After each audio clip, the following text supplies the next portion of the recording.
Assalamualaikum warahmatullahi wabarakatuh. May tanong dito si Red Chicks. Sabi niya, Assalamualaikum brother.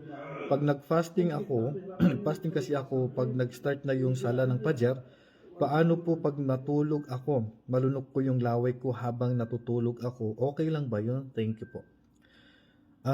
Tulog ka man o gising ka at nalunok nyo ang laway nyo, hindi po masisira ang inyong fasting.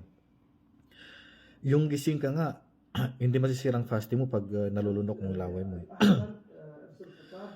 Lalo na pagtulog.